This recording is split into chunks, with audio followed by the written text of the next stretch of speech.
Welcome back to Raw Sports Talk. I'm Chris, your favorite stat reader, and we have the Knicks hosting the Pistons, and the Knicks are 7-point home favorites. The over-under is at 220. The Pistons are plus 230 on the money line, and the Knicks are minus 285. Now, these are the overnight odds.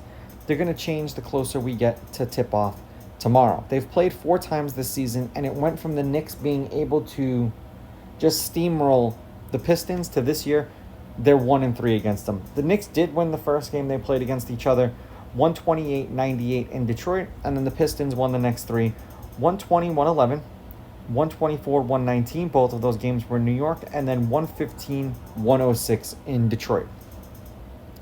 Lineups for tomorrow's game, and I understand the Knicks were banged up a little bit, but it's supposed to be Cunningham, Hardaway, Thompson, Harris, and Duren, and then for the Knicks, Brunson, Bridges, Hart, Anunoby, and Towns. Now, there's the contenders and there's the pretenders. And I think that I've said this all season. I think that the Knicks are pretenders because when they play teams that are meh, they do excellent. But when they play the teams that are like a tier above them, you could clearly see that there is a difference, like when they play the Celtics and when they play the Cavs, even when they play the Pistons, who are on the come up. Now, head-to-head, the Knicks are 7-3 against the Pistons in their last 10, but as I said, the Pistons have beaten them the last 3 times they played them. The home team is 5-5. The favorite is 5-5 against the spread. The favorite is 8-2 on the money line. The over is 7-3, and the over at 220 is a perfect 10-0 in the last 10 games that they've played against each other. The Pistons are 4-6 in their last 10, 4-6 against the spread. The over-under is 5-5. The over is hitting their last 2. They're 1-4 in their last 5. The game that they did win, lo and behold, was against the Knicks. There was a total of 244, 221, then 244 points again, and then 273. 10-point loss to the Kings, didn't cover.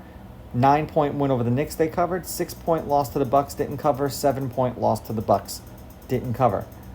For the Knicks, 6-4 in their last 10, 7-3 against the spread. The under is 7-3 in their last 10. They're 1-3 in their last 4.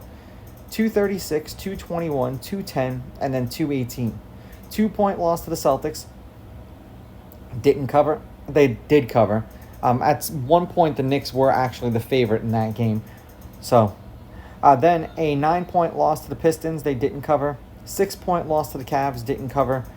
And then a 8-point win over the Nets. They did cover, and they were heavier than that. It's just they fell because the Knicks didn't play any of their starters, I should say. So that's why the spread fell.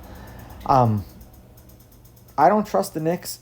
They're my team. I don't trust them especially against the Pistons, but they've shown that they haven't been able to beat them.